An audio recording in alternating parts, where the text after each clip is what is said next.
again. Shalom, shalom, Bet Ariel and friends of Bet Ariel. Welcome to the Saturday service where we're always striving to look into the precious Word of God.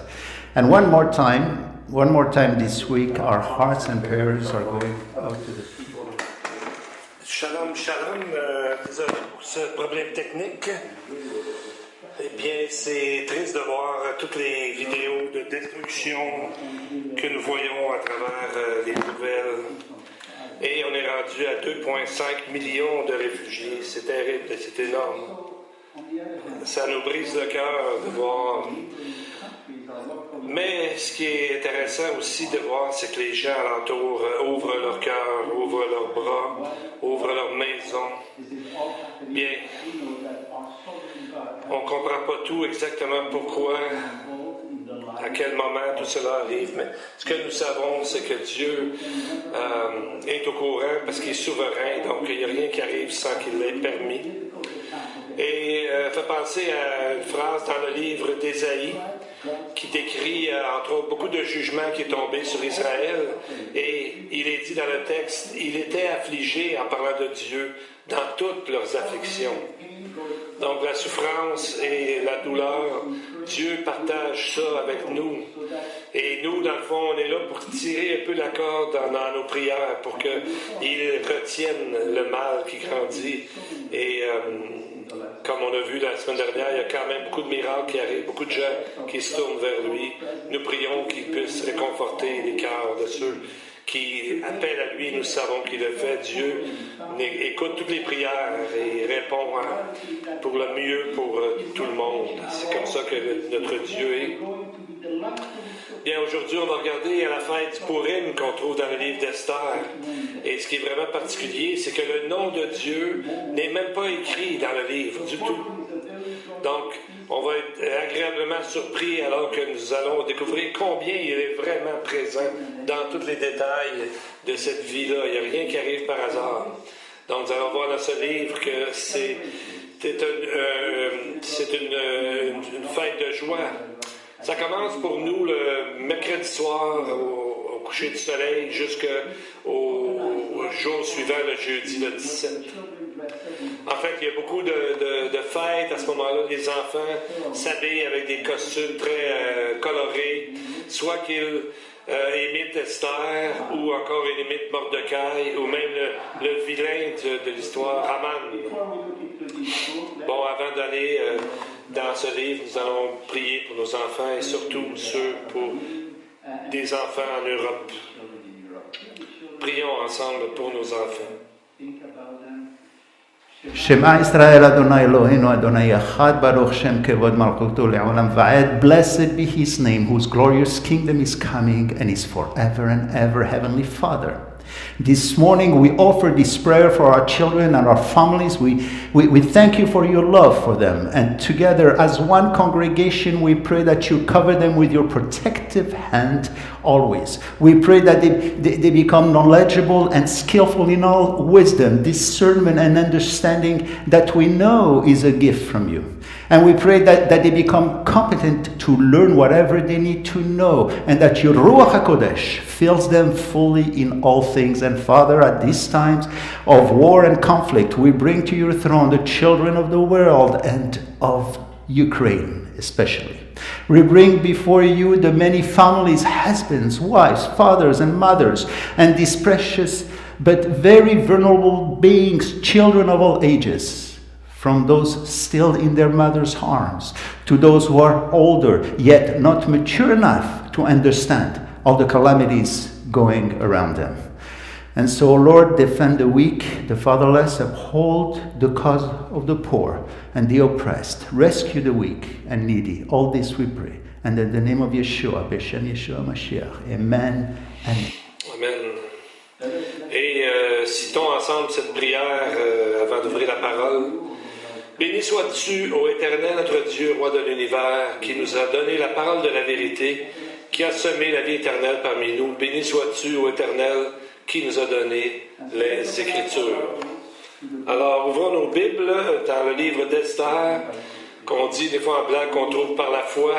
Partant des psaumes, on passe Job et ensuite on arrive à ce livre exceptionnel juste avant Job, où il y a beaucoup de scènes, même des scènes tragicomiques, on pourrait dire. Et ça parle vraiment de ce très sérieux problème de l'antisémitisme, avec des complots de meurtres en masse. Donc, un sujet très délicat, mais avec beaucoup de choses qui se passent, vous allez voir dans l'histoire.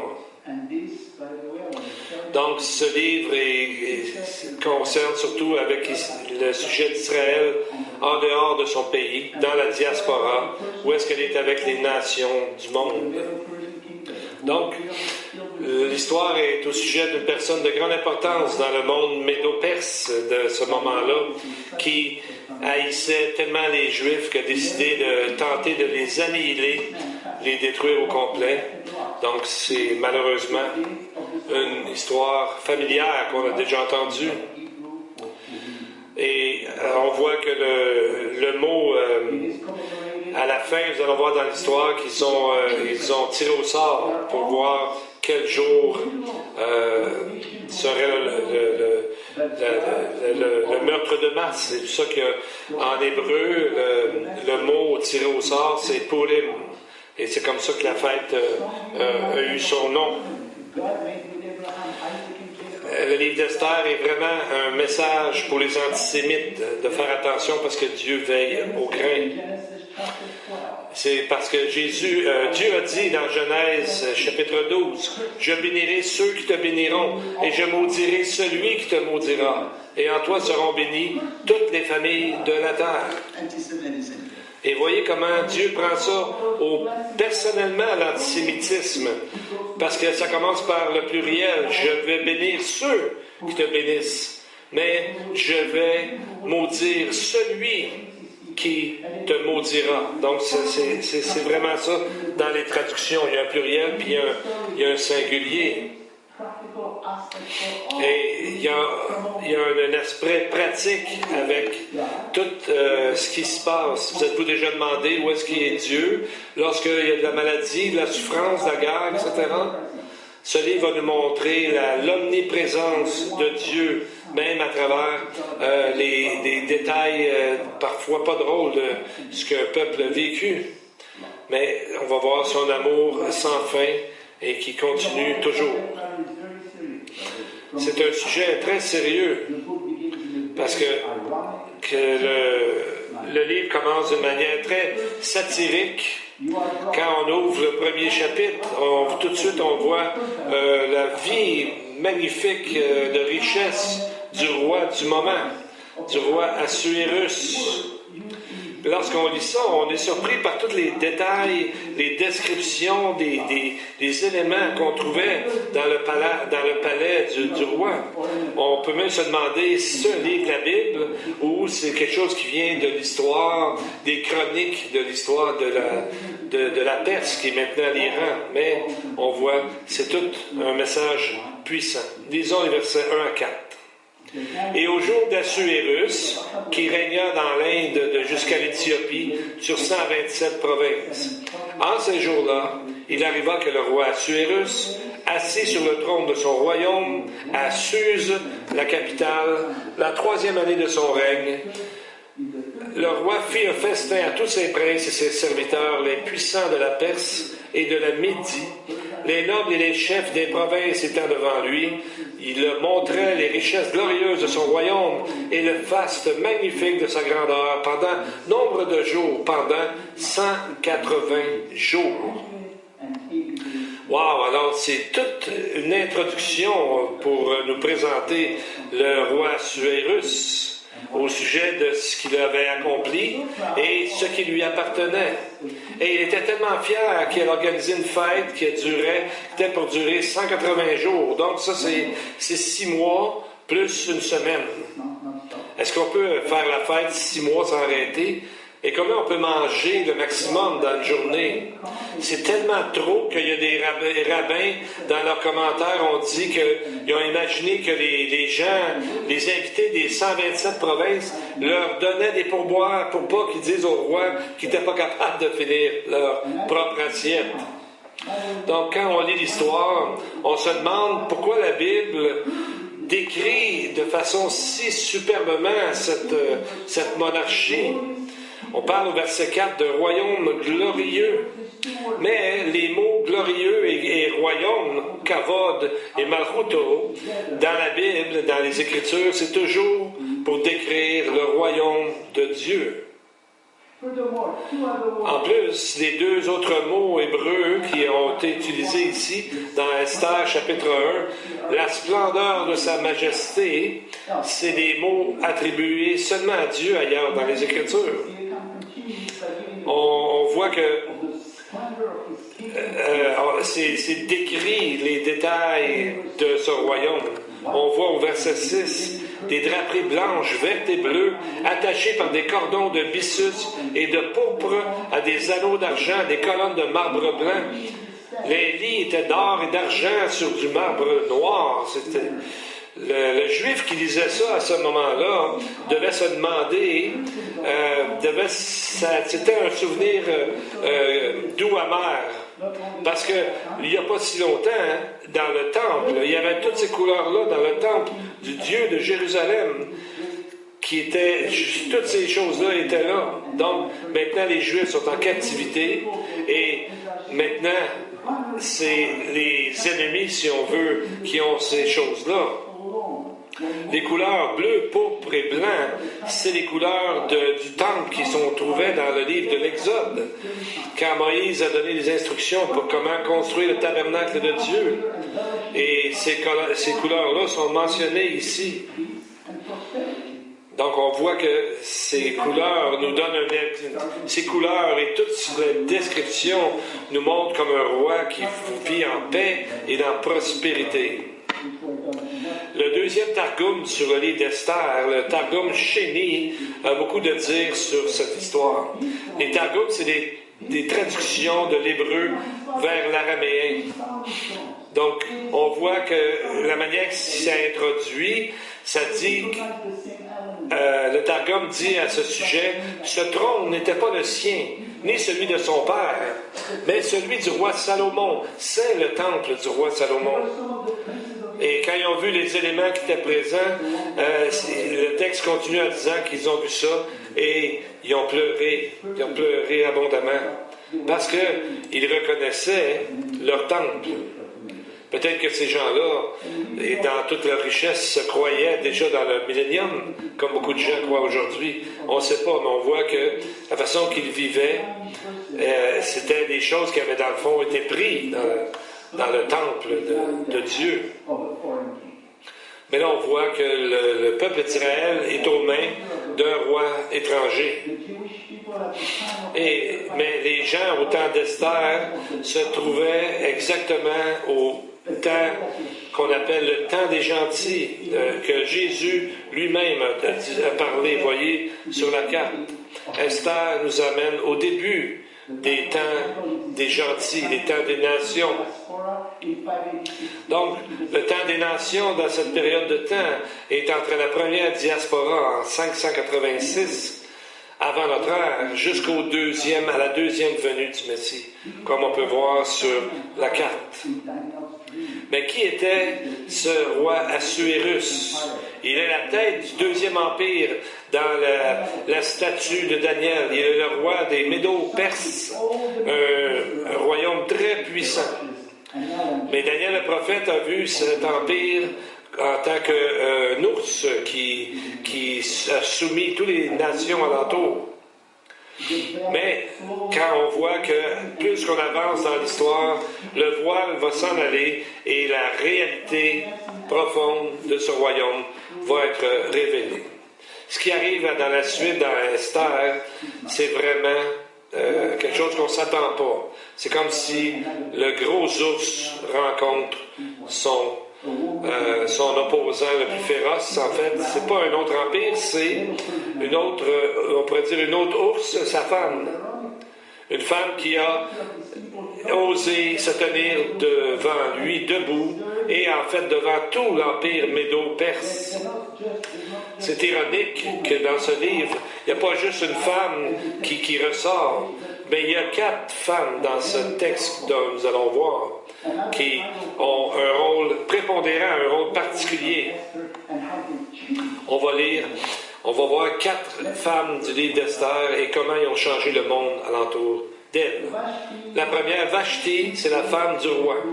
Vashti est une femme exceptionnellement courageuse qui a refusé à le roi, le grand ours, on pourrait dire, mais avec elle, l'histoire change drastiquement et soudainement. Tout à coup, le palais somptueux et toutes les 27 provinces ont l'air vraiment petits en importance. Vashti, dans le langage perse, veut dire merveilleuse, merveilleusement belle. Elle devait l'être parce que son mari a demandé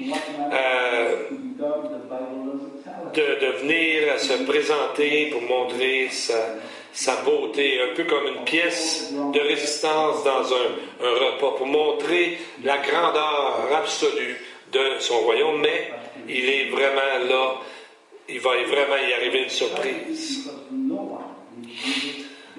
C'est une tragédie parce que personne ne disait non au roi. Et le verset 11 du chapitre 1 dit d'amener la reine Vashti devant le roi pour montrer sa beauté au peuple et aux princes, car elle était très belle de figure. Donc on voit que c'est une tragédie parce que le roi, vraiment, il est mal pris parce qu'elle refuse de se montrer. Et tout à coup, ça crée l'humiliation dans le monde médo-perse. Donc on voit que là, ça commence un peu à ressembler à notre Bible. Mais on ne trouve pas cette histoire-là dans les écrits médo-perses. Bien non, parce que ils montrent seulement, les livres d'histoire montrent seulement le beau côté des conquérants. Il y a seulement la Bible qui montre la différence. En plus, c'est que l'action de Vashti est tellement un impact qu'on ne pouvait pas se douter. C'est que là, ils sont obligés d'écrire un décret qui dit au verset 22 que tout homme serait maître dans sa maison. Donc on parle ici du roi le plus puissant, mais il n'était même pas capable de soumettre, si on veut prendre le mot comme ça, soumettre sa femme. Sa femme elle-même ne l'écoutait pas. Bravo pour les femmes perses dans l'histoire. C'est elles qui ont été vraiment puissantes, plus que le roi qui était, dans le fond, qui ne pouvait rien faire. Donc on voit que Dieu a un grand sens de l'humour. Tout de suite, au verset 10, on nous donne une information qui a de l'air pas nécessaire du tout. On lit 7 noms incompréhensibles des eunuques du roi. Mehuman, Bitsa, Arbona, Bigta, Abagta, Zethar et Carcasse. Qu'est-ce qu'on peut faire avec ces noms? Pourquoi on aurait besoin de connaître leurs noms? Bien, voici, ça ajoute vraiment à l'ironie, parce que ça ressemble à un mot hébreu. Les rabbins ont fait des blagues avec ça. Le premier nom, Mehuman, sonne comme Mouma en hébreu, qui voudrait dire panique. Le deuxième, Bista, en hébreu, ça ressemblerait à, vous savez, piller, comme piller une ville. Le troisième, Arbona, ça ressemble en hébreu à la sécheresse, Arbon. Le quatrième, Bigta, fait penser à le trompeur. Abagta, ça sonne comme Arageta, qui veut dire en hébreu terreur. Zethar, on dirait que ça ressemble en hébreu à Shetar, qui veut dire brûler profondément. Et Carcasse, ça sonne comme Charizum, qui peut être un démon, ou peut-être qu'on devrait le laisser de cette façon, Carcasse. Mais pour ce qui est de Ahasuéros, Ce nom-là est seulement trouvé dans le livre de la Bible, des Écritures. On croit que c'est le roi perse Kassa-Yarsha, que les Grecs appelaient Xerxès. Mais pourquoi l'appeler Assuérus? Peut-être pour empêcher qu'il soit embarrassé. Parce que il y a certains rabbins qui ont dit que son nom résonnait étrangement comme en hébreu quand on a un mal de tête.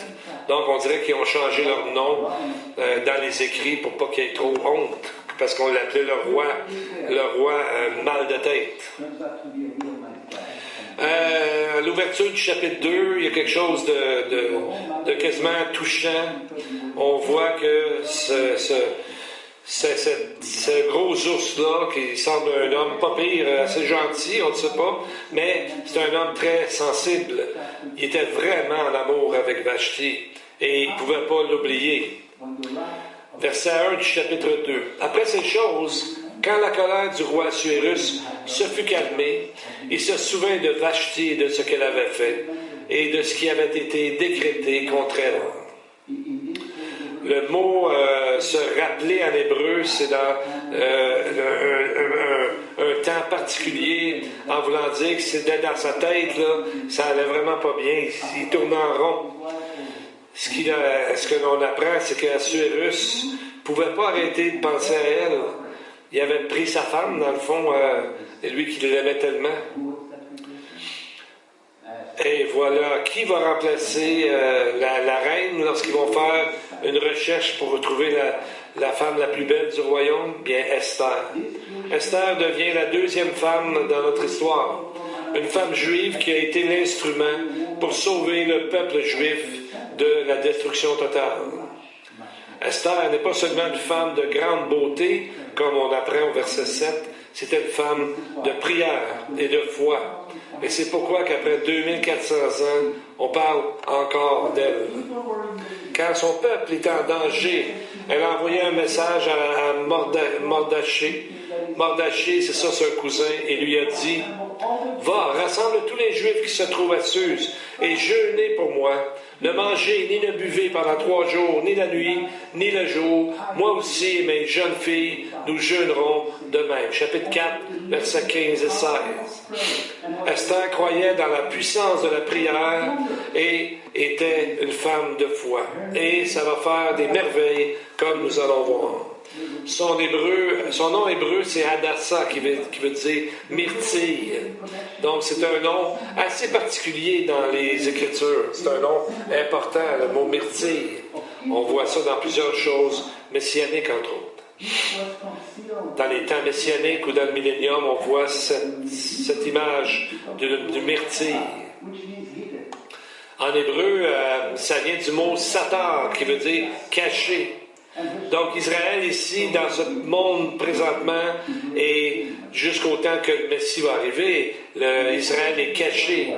Et ensuite, Israël va redevenir debout et sera un jour la nation qui sera la nation de sacrificateurs pour toute la terre. Avant de voir les 2 autres femmes, il y a 2 hommes ici qui ressortent. Un est le bon, Mardochée, et Aman, qui est l'ennemi du peuple d'Israël. Donc, on voit ici que Mardochée, son nom et le nom de Paul ont le même sens. En hébreu, Mardochée veut dire petit homme, et Paul, son nom grec veut dire petit homme. Mais les deux aussi venaient de la tribu de Benjamin, et les deux étaient des géants de la foi. Mardochée était le cousin d'Esther, c'est lui qui l'avait élevée quand elle est devenue orpheline. Et comme Daniel et ses 3 amis, cet homme Mardochée, alors qu'il est dans un pays loin, vivait selon la parole de Dieu et a refusé d'adorer tout autre Dieu que le Dieu d'Israël. Mais voyez ce qui arrive au chapitre 3, verset 2. Tous les serviteurs du roi étaient à la porte du roi et se courbaient, se prosternaient devant Aman, car le roi l'avait commandé ainsi à son égard. Mais Mardochée, lui, ne se courbait pas et ne se prosternait pas. Mais ils ont demandé « Pourquoi que toi tu ne te courbes pas ?» Au verset 3, il leur demande « Pourquoi transgresses-tu le commandement du roi ?» Il leur répond très honnêtement, car il leur avait déclaré qu'il était juif. Alors lui, son mot, vous savez, juif vient du mot yada, qui veut dire de louer. Et la louange va à Dieu seulement. Donc on voit dans Esther, c'était demandé de se courber et de payer hommage à un homme. En clair, pour lui, ça voulait dire adorer. Donc de mettre sa face sur le plancher, quelque chose qu'on ne faisait que devant Dieu seulement. Maintenant, qui était l'autre homme, Aman? Il était le deuxième en titre dans le royaume de la Perse, et même si lui n'est pas un Perse lui-même. Dans l'histoire, les Perses étaient souvent favorables aux Juifs. Ils vivaient ensemble et à cause de Cyrus qui avait laissé la possibilité au premier groupe en Israël de retourner dans leur pays après les 70 ans de l'exil babylonien. Mais pour Aman, on apprend de chapitre 3, verset 1, qu'il était un Agagite. Les Agagites étaient des descendants des Amalékites, qui eux-mêmes sont les descendants des Édomites, donc de Ésaü. Donc on voit encore qui ont toujours été, ces gens-là, ennemis d'Israël. Donc, c'est comme ça qu'ils voyaient le lien entre Aman et Ésaü. Et ils ont dit qu'Aman a fait la même chose. Il est devenu l'esclave comme quelqu'un qui se vend pour quelques bouchées de pain. Donc, on voit Hérode lui-même, c'était un Édomite. C'est lui qui a essayé de tuer Jésus en tant que bébé, parce qu'il avait dit où est le roi qu'on doit adorer. Alors, il a voulu tuer Jésus. Nous connaissons l'histoire. Mais dans l'histoire, il est vraiment choqué que Mardoché ne se courbe pas. Et on voit ici un résumé de ce que les antisémites ont toujours dit depuis le tout début. Esther 3:8. Il y a un peuple dispersé et répandu parmi les peuples dans toutes les provinces de ton royaume. Leurs lois sont différentes de celles de tous les peuples. Ils ne pratiquent pas les lois du roi, donc il ne convient pas au roi de les laisser faire. Donc, on voit qu'il ne voulait pas juste se venger sur Mardoché, mais il voulait se venger sur tous les Juifs dans les 127 provinces du royaume. Pourquoi vouloir les détruire entièrement? Ça, c'est vraiment l'esprit de l'antisémitisme, tout ce qui est juif. C'était comme ce que Pharaon et Hitler ont essayé de faire de la même façon. L'antisémitisme, le but, c'est quoi? Le but fondamental et final, c'est d'annihiler, de détruire tous les Juifs. On voit que c'est la même idée toujours qui est là, mais c'est à ce moment-là qu'Aman a décidé de tuer les autres Juifs qu'on voit que Dieu commence à faire des miracles assez très puissants pour voir des choses qu'on voit en fait pas vraiment dans les Écritures ailleurs. Ça a attiré l'attention de Dieu. Parce que dans la grâce de Dieu, Esther était déjà bien placée à la tête du royaume quasiment. Donc, elle était bien placée dans le palais, comme en tant que femme du roi. Et Mardoché, après avoir appris que le décret de tuer tous les Juifs a été émis, il a parlé à Esther. Au début, Esther était vraiment jeune et elle avait probablement peur en tant que femme du roi, parce que seulement la personne à qui le roi donnait l'autorisation de venir le voir pouvait mourir, sinon c'était la mort assurée. Chapitre 4, verset 14, il dit à Esther, « Mais si tu gardes silence, en ce temps-ci, le soulagement et la délivrance surgiront pour les Juifs d'autre part, mais toi et ta maison de ton père, vous périrez, Et qui sait si ce n'est pas pour ce temps comme celui-ci que tu es parvenu à la royauté. Ce qu'on voit ici, c'est qu'il dit que si Esther ne fait rien, Dieu va trouver une autre façon pour sauver les Juifs à travers d'autres moyens, parce qu'il était certain que Dieu ne permettrait pas une telle destruction totale du peuple d'Israël. Comment savait-il ça? Bien, parce que c'est un homme de foi. Et il devait très bien connaître les promesses que Dieu avait faites dans la parole. Il devait bien connaître sa Bible, bien connaître les Écritures. Il devait savoir comme bien toutes les promesses que Dieu a faites à Abraham, à Moïse et tous les prophètes comme Ézéchiel, Jérémie et Isaïe. Il devait savoir au sujet des mots de Dieu dans Jérémie, quand Dieu a dit « Si jamais ces ordonnances s'en vont de devant moi, dit l'Éternel, la semence d'Israël aussi cessera d'être une nation devant moi pour toujours. » Jérémie 31, 35 à 36. Donc, il était certain, Mardochée, que l'aide viendrait, que Dieu enverrait de l'aide. Il ne savait pas comment, mais il a intervenu auprès de Esther et on voit l'histoire, on va voir la suite. Chaque chapitre de la Bible, on pourrait y donner un titre. Dans Esther, chapitre 6, on pourrait l'appeler le chapitre qui s'adresse aux antisémites. Quelque chose de vraiment pas habituel arrive au chapitre 6. Aussi irrationnel que l'antisémitisme peut être, la réponse de Dieu est absolument extraordinaire. Au chapitre 6, on voit que, pour une raison qu'on ne sait pas, mais que Dieu sait, le roi ne pouvait pas dormir. Et quelque chose de super impossible à part la foi arrive. Il dit, au chapitre 6, verset 1, il ordonna d'apporter le livre des annales, des chroniques, et on les lut devant le roi. Donc, on voit ici comment Dieu a agi. Comment ça, le roi, pas capable de dormir tout à coup? Et en plus, il veut voir des généalogies, des chroniques. Qu'est-ce qu'il y a dans ces chroniques-là? Bien, ça vient vraiment de nulle part. On ne le sait pas, mais on sait que Dieu est derrière tout ça. Les rabbins ont imaginé que c'était l'archange Michel qui brassait le lit pour qu'il ne puisse pas dormir. Mais c'est juste une histoire comme ça. Mais dans ces chroniques-là, c'était l'histoire. Et on voit dans une des histoires, imaginez-vous, il tombe exactement dans cette histoire-là, et on voit qu'il y avait deux personnes qui avaient fait un complot de tuer le roi.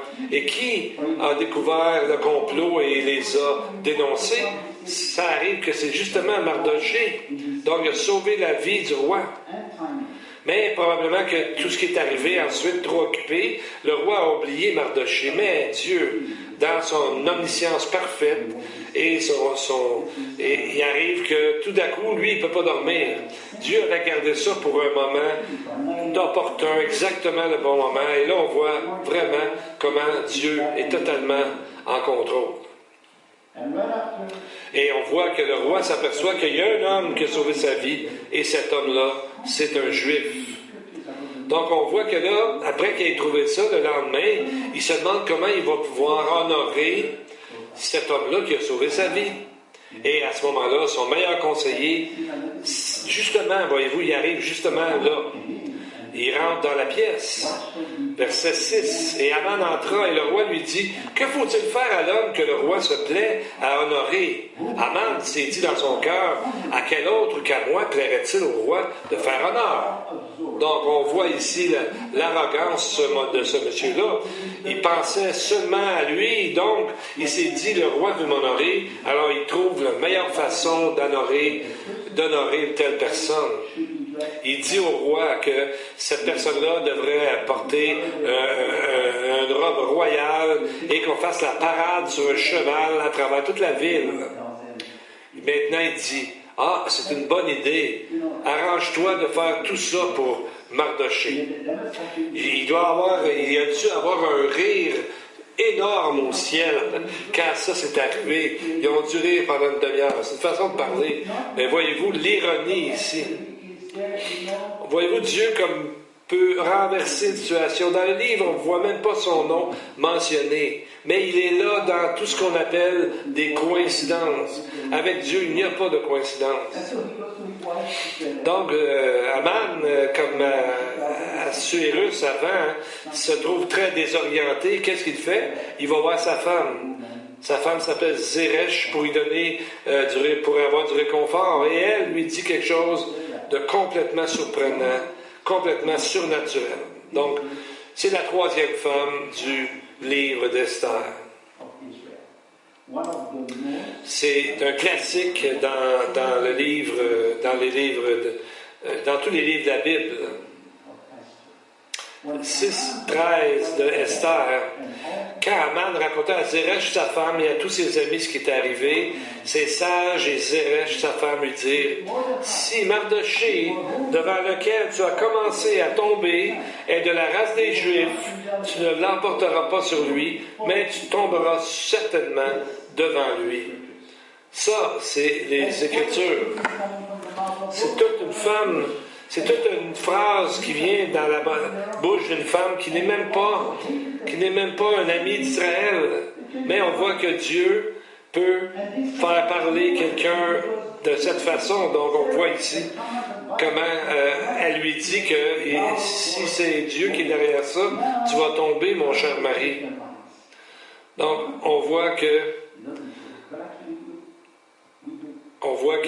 Dieu était présent. C'est pour ça qu'il y a une histoire qui est en train de changer ici complètement.